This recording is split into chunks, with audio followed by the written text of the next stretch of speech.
ओम नमो भगवते वासुदेवाय। ओम नमो भगवते वासुदेवाय। ओम नमो भगवते वासुदेवाय। ओम अज्ञानतिमिरान्धस्य ज्ञानाञ्जनशलाकया चक्षुर्न्मीलितं येन तस्मै श्रीगुरवे नमः।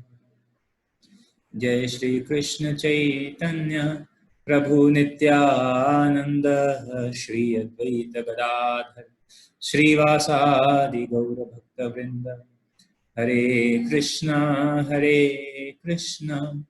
कृष्ण कृष्ण हरे हरे, हरे राम राम राम हरे हरे। हरे कृष्ण। तो आज हम चर्चा करेंगे श्रीमद् भगवद गीता अध्याय 7 श्लोक संख्या 28। तो कल हम जो चर्चा कर रहे थे उसी के आगे हम चर्चा करने वाले हैं। येषां त्वन्तगतं पापं जनानां पुण्यकर्मणां ते द्वन्द्वमोहनिर्मुक्ता भजन्ते मां दृढव्रता। येषां त्वन्तगतं पापं जनानां पुण्यकर्मणां ते द्वन्द्वमोहनिर्मुक्ता भजन्ते मां दृढव्रता। येषां त्वन्तगतं पापं जनानां पुण्यकर्मणां ते द्वन्द्वमोहनिर्मुक्ता भजन्ते मां दृढव्रता। इसका अनुवाद इस प्रकार है। जिन मनुष्यों ने पूर्व जन्मों में तथा इस जन्म में पुण्य कर्म किए हैं और जिनके पाप कर्मों का पूर्णतयः उच्छेदन हो चुका होता है, वे मोह के द्वंद्व से मुक्त हो जाते हैं और वे संकल्प पूर्वक मेरी सेवा में तत्पर होते हैं। हरे कृष्ण। तो कल हम चर्चा कर रहे थे इच्छा द्वेष समुत्थेन द्वंद्व मोहेन भारत सर्वभूतानि सम्मोहं सर्गे यान्ति परन्तप। कि किस प्रकार यह जो जीव है इच्छा और द्वेष इन द्वंद्वों से मोहग्रस्त रहता है, और इस प्रकार इच्छा और द्वंद्व से मोहित जो जीव है वह इस अज्ञान के कारण जो है वह ऐसा इस द्वंद्व में फंसकर मान अपमान सुख दुख अच्छा बुरा आनंद पीड़ा जैसे द्वंद्वों में रहता है और जनस्य मोह, यह मैं हूं यह मेरा है, ऐसी वृत्तियों से घिरा रहता है। तो आगे आज के श्लोक में भगवान यह बता रहे हैं कि यह जो द्वंद्व है इच्छा द्वेष समुत्थान, इच्छा द्वेष का ये जो द्वंद्व है, इस द्वंद्व से मुक्त कौन हो सकते हैं और कैसे हो सकते हैं। अगर हमें इस द्वंद्व से मुक्ति चाहिए तो वह कैसे हम इस द्वंद्व से मुक्त हो सकते हैं। तो आज भगवान बता रहे हैं ये शाम मतलब जिनका, त्वंतगतम पापम, येषाम तु अंतगतम, तो अंतगतम पापम, जिनका जो पाप है वो पूर्णतयः अंतगतम, अंतगति हो गई उसकी, पूर्णतयः विनष्ट हो चुका है। तो प्रभुपाद तात्पर्य प्रारंभ करते हैं और तात्पर्य में प्रभुपाद कहते हैं कि इस अध्याय में उन लोगों का उल्लेख है जो दिव्य पद को प्राप्त करने के अधिकारी हैं। तो दिव्य पद को प्राप्त करने के जो अधिकारी हैं वो कौन हैं? तो जिनका अंतगतम पापम, जिनका जो पाप है वह समाप्त हो चुका है। जो पापी नास्तिक मूर्ख तथा कपटी हैं उनके लिए इच्छा तथा घृणा के द्वंद्व को पार कर पाना कठिन है। जो नास्तिक है, जो ईश्वर को मानता ही नहीं है, न अस्ति ईश्वरः न अस्ति, ईश्वर है ही नहीं, या मैं ही ईश्वर हूं ऐसा भाव रखने वाला, ईश्वर कोई और नहीं है ही नहीं, ऐसे नास्तिक या पापी जो जिनका जो जीवन है वह पाप योनि पाप युक्त है, जिनका जीवन जो है पाप युक्त है, और मूर्ख, जो मूर्ख हैं, जिनको ज्ञान नहीं है, और कपटी, कपट, उनके कपट का मतलब कि जो अंदर कुछ और है और बाहर कुछ और दिखा रहे हैं, ऐसा, यह भी द्वंद्व हो गया है ना, अंदर कुछ और बाहर कुछ और, तो वास्तविकता नहीं है, वह कपट या ढोंग, ऐसा कपटी है। उनके लिए जो है इस इच्छा द्वेष घृणा के द्वंद्व को पार कर पाना एक तरह से असंभव जैसा, कठिन है। असंभव तो अगर भगवान की शरण में आ जाए तो फिर मूर्ख भी विद्वान बन सकता है। अगर कोई कपटी है लेकिन अगर वह अपना कपट छोड़कर भगवान की शरण में आ जाए तो वह शुद्ध बन सकता है। पापी अगर भगवान की शरण में आ जाए तो वह पुण्यशाली बन सकता है, और नास्तिक जो भगवान की शरण में आ जाए तो वह भक्त भी बन सकता है। मूकं करोति वाचालं पंगुं लंघयते गिरिं यत् कृपातमहं वन्दे परमानंद माधवम।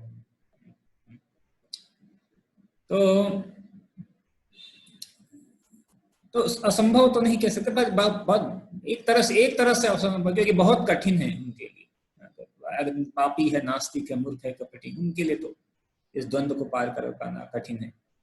केवल ऐसे पुरुष भक्ति स्वीकार करके क्रमशः भगवान के शुद्ध ज्ञान को प्राप्त करते हैं, जिन्होंने धर्म के विधि विधानों का अभ्यास करने, पुण्य कर्म करने तथा पाप कर्मों के जीतने में अपना जीवन लगाया।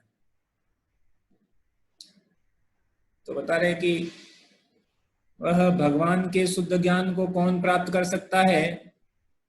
क्योंकि सारे भक्ति के विधि विधानों को पालन करते हैं, धर्म के विधि विधानों का पालन करते हैं, पाप कर्म को जीतने में अपना जीवन लगाते हैं, पाप कर्म को जीतने में अपना जीवन लगाते हैं। इसीलिए आप देखें कि जब कोई कृष्ण भावनामृत में आता है तो उसको बताया जाता है कि भाई 4 नियम हैं, ये 4 नियम हैं, इनका दृढ़ता से पालन करना है। किसी प्रकार का अभक्ष भक्षण, मांस, मदिरा, अंडा, मछली, यह सब नहीं खाना है, और किसी प्रकार का नशा पान नहीं करना, इंक्लूडिंग चाय, कॉफी और चॉकलेट। चॉकलेट भी नहीं खाना होता है, बहुत लोगों को नहीं पता होता है, चॉकलेट खाते हैं कई बार, चॉकलेट नहीं खाते हैं। जैसे चाय, कॉफी, सिगरेट, ये सब नहीं खाते, उसी तरह चॉकलेट भी नहीं खाते हैं। चॉकलेट में भी कैफीन होता है, कैफीन जो चाय में होता है, और ठीक है, ये तो अलग मुद्दा है, ठीक है। तो और जो है किसी तरह का व्यभिचार नहीं करना, किसी तरह का व्यभिचार नहीं करना है, अवैध स्त्री पुरुष संबंध का वर्जन करना। तो और तो क्या हो गया, तो यह जो सारे जो नियम हैं, इन सारे नियमों को जब पालन करते हैं कि मांसाहार नहीं करना, नशा पान नहीं करना, जुआ नहीं खेलना, व्यभिचार नहीं करना, तो पाप को जीतने में जो पाप कर्म जो जीवन जो ये पाप कर्म के क्या है, प्रवेश द्वार है, तो इनको जीतने में मदद मिलती है। और प्रभुपाद ने भी ऐसा बताया है, प्योरिटी इज द फोर्स। जो पवित्रता है वह क्या है, शक्ति है। नहीं तो अगर पवित्रता नहीं है तो फिर केवल ऐसे तोते की तरह कोई बोलेगा तो उससे हृदय परिवर्तन नहीं होता है। प्रभुपाद के पहले भी अनेकों संस्करण थे भगवद गीता के, और प्रभुपाद के पहले भी अनेकों लोग विदेशों में गए थे प्रचार के लिए, बल्कि प्रभुपाद से अधिक उनके पास सुविधाएं थी प्रचार कार्य करने के लिए। प्रभुपाद गए, उनके पास न तो कोई धन की सुविधा थी, न तो जन की सुविधा थी, और कोई सपोर्ट नहीं था, लेकिन प्रभुपाद के पास क्या थी, purity. Purity is the force. उस पवित्रता को लेकर प्रभुपाद गए तो केवल एक करताल बजाकर लोगों को लोग आकृष्ट हो गए। वो भी ऐसे लोग जो कि अपने परिवार को छोड़कर आए थे। वो क्या कहते थे, कम्युनिकेशन गैप। क्या है कम्युनिकेशन, जो नहीं कम्युनिकेशन गैप में क्या कहते हैं इसको, generation gap, sorry communication gap नहीं, जनरेशन गैप। जनरेशन गैप है। तो उन लोगों को जो युवा वर्ग थे उनको कोई समझ नहीं पाता था। और प्रभुपाद कितने बूढ़े थे, ओल्ड, लेकिन प्रभुपाद जब गए और तो उन सबको लगा कि नहीं, ये जो व्यक्ति है is our well wisher, is ever well wisher. क्यों? क्योंकि प्रभुपाद के पास क्या थी, शुद्धता थी। तो जब तक भक्ति जीवन में इस शुद्धता का बहुत ही महत्व है। हम अशुद्ध हृदय से, अशुद्ध भाव से जो है हम नहीं कर सकते। भगवान क्या है, शुद्धतम है, शुद्ध, शुद्धतर, शुद्धतम, द प्योरेस्ट वन। तो और अगर ऐसे भगवान को हमें बिठाना हो, हृदय में बिठाना है, तो हृदय को पहले शुद्ध तो करना पड़ेगा। भगवान को बुलाने के लिए हमें अपने हृदय को शुद्ध करना पड़ेगा। तो उसके लिए हमें क्या करना पड़ेगा, सारे पाप कर्मों को और यहाँ तक कि पाप की वृत्ति को भी समाप्त करना पड़ेगा। और यह कौन कर सकता है, केवल हरे कृष्ण महामंत्र कर सकता है। हम यह नाम जब हम इसलिए करते हैं कि हम शुद्ध हो जाए, और फिर ऐसे ये तो साधन और साध्य दोनों ही है। तो कहने का मतलब कि जो भक्ति के विधि विधानों का अभ्यास करते हुए पाप कर्म को जीतने में जो अपना जीवन लगा देता है, ऐसे पुरुष केवल ऐसे ही पुरुष भक्ति स्वीकार करके भगवान के शुद्ध ज्ञान को प्राप्त कर पाते हैं। फिर वे क्रमशः भगवान का ध्यान समाधि में करते हैं। आध्यात्मिक पद पर आसीन होने की यही विधि। कहने का मतलब भगवान का ध्यान तभी हो सकता है जब हृदय शुद्ध हो। अशुद्ध हृदय से वास्तविक में हम ध्यान कहाँ कर पाते हैं। हम ध्यान करने का प्रयास तो करता है, कोई व्यक्ति दिखा सकता है कि मैं बहुत ध्यान कर रहा हूं, लेकिन सच्चाई ध्यान तो कहीं और रहता है, तो संभव नहीं है। इसलिए हमें शुद्ध बनना पड़ेगा। आध्यात्मिक पद पर आसीन होने की यही विधि है। शुद्ध भक्तों की संगति में कृष्ण भावनामृत के अंतर्गत ही ऐसी पद प्राप्ति संभव है, क्योंकि महान भक्तों की संगति से ही मनुष्य मोह से उबर सकता है। तो बता रहे कि यह जो शुद्धता है ये कैसे आएगी, तो यह है कि कृष्ण भावनामृत के अंतर्गत महान भक्तों की संगति से, साधु संग, साधु संग सर्व सिद्धि हो। जो साधु संग जो है, लव मात्र साधु संग सर्व सिद्धि। साधु संग, साधु संग सर्व शास्त्र कहे, लव मात्र साधु संग सर्व सिद्धि। साधु संग हमें करना पड़ेगा। जितना हम भक्तों का संग करेंगे, और संघ का मतलब यह नहीं कि हम मिलकर पूछे क्या चल रहा है, कैसे चल रहा है, जॉब क्या चल रहा है, नहीं नहीं। संघ का मतलब कि हम कृष्ण भावनामृत कृष्ण चर्चा करें, कृष्ण चर्चा करें, ऐसा संघ। तो जब भक्तों के साथ ऐसा संघ हम करेंगे तो ऐसा जो संघ है वह क्या करेगा, हमें प्योरिटी ला देगा, शुद्धता ला देगा। इसीलिए कहते हैं ना, नरोत्तम दास अपने प्रार्थना गीत में ऐसा कहते हैं कि गंगार परश हुईले पश्चाते पावन, दर्शने पवित्र करो यही तुम्हारा गुण।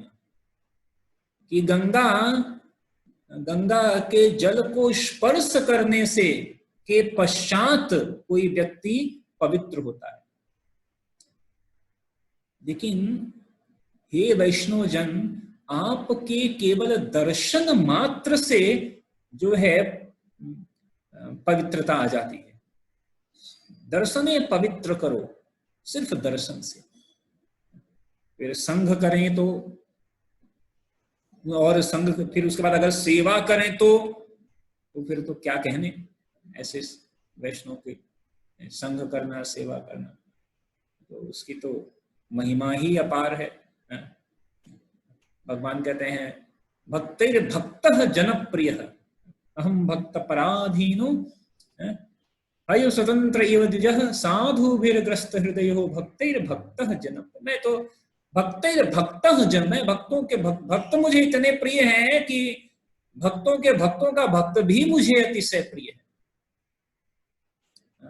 मुझे एक चैतन्य महाप्रभु का एक स्टेटमेंट आ रहा है, एग्जैक्टली मेरे को वो स्टेटमेंट मतलब क्या है बंगाली में वो तो याद नहीं है, लेकिन उसका ट्रांसलेशन मुझे याद है कि चैतन्य महाप्रभु एक भक्त को कहते हैं कि तुम और भक्त की महिमा के बारे में चैतन्य महाप्रभु कहते हैं कि ये भक्त मुझे इतने प्रिय है और उसकी महत्ता ऐसी है कि जहां भक्त निवास करता है उसके उस घर का जो उस घर का, और घर का तो छोड़ो, उस आसपास के जो एरिया, उस मोहल्ले का कुत्ता भी मुझे अतिशय प्रिय है। क्या करें चैतन्य महाप्रभु यह बात करें, आप देखिए चैतन्य महाप्रभु क्या कह रहे हैं कि भक्त मुझे इतने प्रिय हैं, इतने प्रिय है, तो भक्त तो बात ही छोड़ो, उस भक्त के मतलब जो गांव का जो कुत्ता है ना, गांव में कुत्ते होते हैं ढेर सारे कुत्ते, इस गांव का कुत्ता, जिस गांव में ऐसे शुद्ध भक्त रहते हैं उस गांव का कुत्ता भी मुझे, he is also very dear to me। It's very very, मेरे याद हो गया, एक बार मैंने कहीं लेक्चर में वो स्टेटमेंट बोला था, एक बार मैं दोबारा ढूंढूंगा बहुत। तो मतलब क्या मतलब भक्तों की क्या महत्ता है, चैतन्य महाप्रभु कह रहे हैं ऐसे भक्त का संग दर्शने पवित्र करो यही तुम्हार गुण। नरोत्तम दास ठाकुर कह रहे हैं, आप सोचिए, तो वेरी बहुत बड़ी बात है। इसलिए भक्त को समझना और संग करना तो इट्स वेरी वेरी बहुत इम्पोर्टेंट है। इसलिए प्रभुपाद यह बात कह रहे हैं कि भक्तों के संग, महान भक्तों की संगति से मनुष्य मोह से उबर सकता है, मोह से उबर सकता है।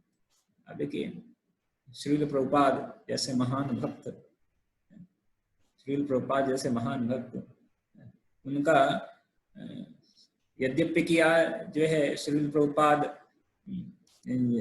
जो है जब अमेरिका गए और फिर उसके बाद इतने लोग उनसे जुड़े और श्रील प्रभुपाद के ही कारण हम आज यहाँ पर हैं। ये तो अन्यथा हम लोग भी वो क्या कहते हैं, महाराज बोलते हैं ना, जय पताका स्वामी महाराज, यदि प्रभुपाद न होते तबे की हुई, तो वो गीत गाते हैं ना, यदि गौर न होते तो कोई तो ऐसे ही इन्होंने बताया था कि यदि प्रभुपाद न हुई तो तबे की हुई। तो श्रीमद् भागवतम में 5.5.2 में कहा गया है, यदि कोई सचमुच मुक्ति चाहता है तो उसे भक्तों की सेवा करनी चाहिए। महत सेवाम द्वार माहुर विमुक्तहि। किंतु जो भौतिकवादी पुरुषों की संगति करता है वह संसार के गहन अंधकार की ओर अग्रसर होता रहता है। तमोद्वारम योषिताम संगी संगम। ये बता रहे कि अगर किसी को क्या करना है, अगर कोई चाहता है कि मुक्ति चाहता है इस भौतिक जगत से, तो उसे भक्तों की संग करना चाहिए।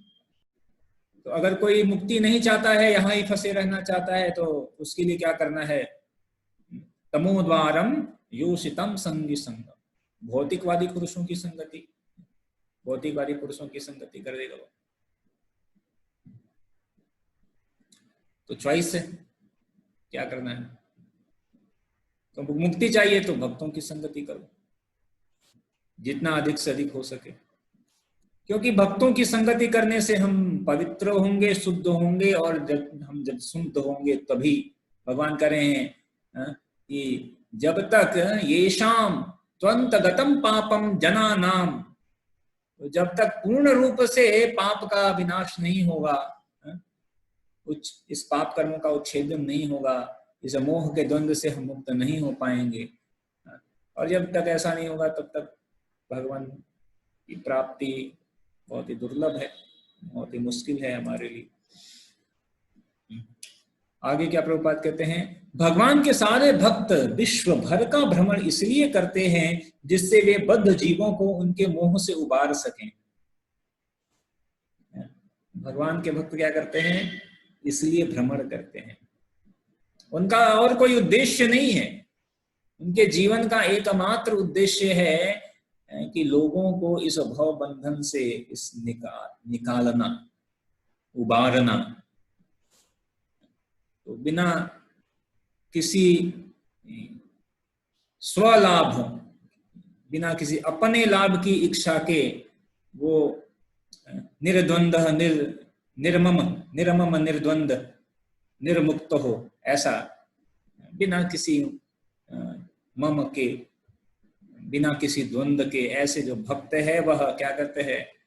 पूरे विश्व का भ्रमण करते हैं, अलग अलग जगहों पर जाते हैं, लोगों को कहते हैं कि आप भगवान की शरण में आइए, भगवान का नाम जप करिए, अहेतु की अपनी कृपा बरसाते हैं।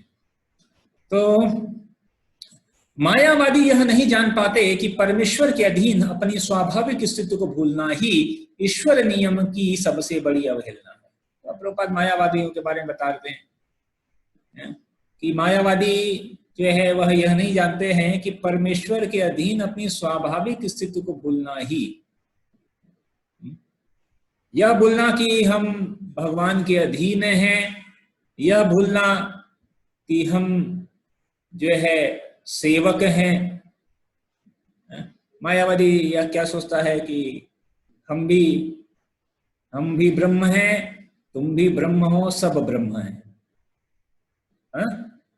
नमो जो है, तो हम ब्रह्म, तुम भी ब्रह्म, सब ब्रह्म है। और यह शरीर जब समाप्त होगा तो यह जो ब्रह्म है वह भी ब्रह्म में लीन हो जाएगा और हम भी ब्रह्म बन जाएंगे, ईश्वर बन जाएंगे। तो यह अवहेलना है, यह ईश्वरीय नियम की, अपनी स्वाभाविक स्थिति की। हम जो है बहुत ही क्षुद्र अनु आत्मा है, भगवान बहुत ही विभू आत्मा है। तो मायावादी यह बात नहीं स्वीकार करते हैं, भगवान की अवहेलना करते हैं। तो जब तक वह अपनी स्वाभाविक स्थिति को पुनः प्राप्त नहीं कर लेता, तब तक परमेश्वर को समझ पाना या संकल्प के साथ उसकी दिव्य प्रेमा भक्ति में पूर्णतः प्रवृत्त हो पाना कठिन है।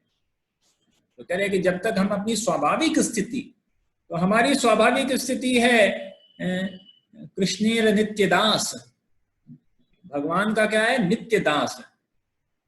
जीव की जो स्वाभाविक स्थिति यही है कि हम भगवान के दास हैं, सेवक हैं। और जितनी जल्दी जीव इस स्वाभाविक स्थिति को स्वीकार कर लेता है, जितनी जल्दी वह इसको स्वीकार कर लेता है, समझ लेता है, उतनी ही जल्दी वह फिर तभी वह भगवान को समझ पाएगा। नहीं तो उसके लिए जो दास नहीं बन, जो दासता, भगवान की दासता स्वीकार नहीं करता है, जिसको लगता है कि मैं भी ईश्वर हूं या ईश्वर बन सकता हूं या फिर बनने का कुछ प्रयास करता है, तो फिर ऐसे लोगों के लिए ईश्वर को समझ पाना, तो मम माया दुरत्या, भगवान की माया बहुत ही प्रबल है। फिर वह ऐसे घुमाती है कि चक्कर में हम घूमते ही रह जाते हैं। तो इससे निकलने का उपाय यही है कि भक्तों की संगति, भक्तों के संग में हम जाए और फिर भगवान क्या कर रहे हैं, ते द्वंद्व मोह निर्मुक्ता, कि वे द्वंद्व यानी द्वैत की इस मोह से निर्मुक्ता, मुक्त हो सकते हैं। और जब ऐसे द्वंद्व के मोह से मुक्त हो जाएंगे तो क्या हो करेंगे, भजन्ते माम, भजन्ते माम, भजन्ते मतलब भक्ति में तत्पर या भजन करेंगे, माम यानी मेरा। कैसा भजन करेंगे, दृढ़व्रता, संकल्प पूर्वक, दृढ़ता पूर्वक। अभी कई बार दृढ़ता नहीं है, हमारी भक्ति में दृढ़ता नहीं है, वो ऐसा डमाडोल रहता है। कभी कभी ऐसा लगता है बहुत बहुत आगे, फिर कभी कम, कभी अप डाउन, हमेशा चलता रहता है। ठीक है, दृढ़ता नहीं है, दृढ़ता पूर्वक। प्रतिदिन हम जब दृढ़ता पूर्वक शास्त्र अध्ययन, श्रवण, भगवान के नाम का जप, सब कुछ दृढ़ता पूर्वक, तो हमारा दृढ़ता ऐसा घूम हिलता डुलता रहता है, कभी आज कभी ये कभी वो, और कुछ न कुछ, तो वह दृढ़ता नहीं आ पाती। तो दृढ़ता अगर नहीं आ रही है या दृढ़ता का अभाव है, तो इसका मतलब कि अभी हमारे अंतगतम पापम नहीं हुआ है, पाप का अंत नहीं हुआ है। तो मतलब अभी कहीं ना कहीं कुछ न कुछ रूप में पाप हो रहा है। तो वो हमें देखना पड़ेगा कि कहाँ, किस रूप में, किस तरह पाप हो रहा है, पाप या अपराध, फिर अपराध भी, भक्त के प्रति अपराध, भगवान के प्रति अपराध, नाम के प्रति अपराध, अनेकों अपराध। अपराध तो पाप से और भी जो है बड़ा है। तो फिर उससे हमें बचने का प्रयास करना चाहिए।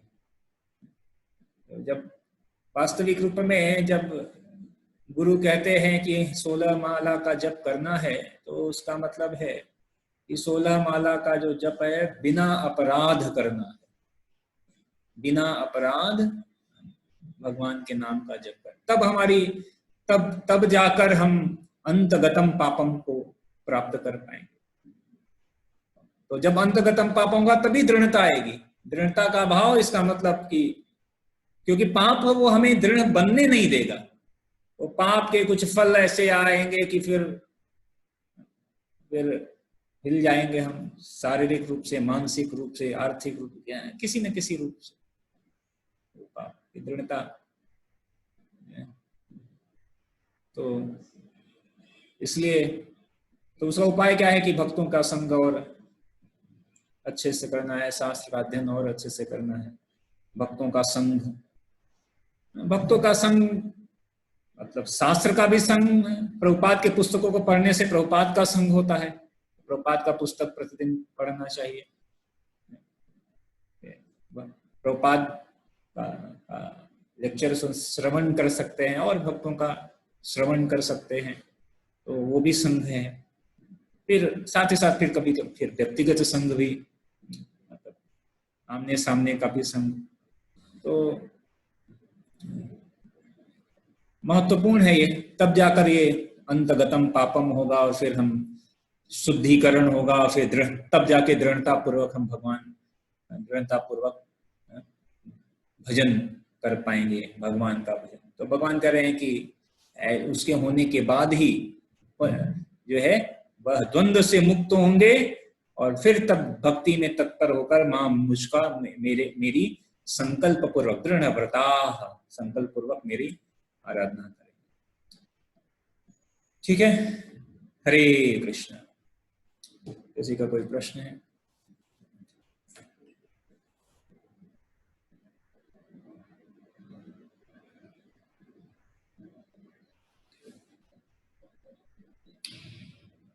हरे कृष्ण।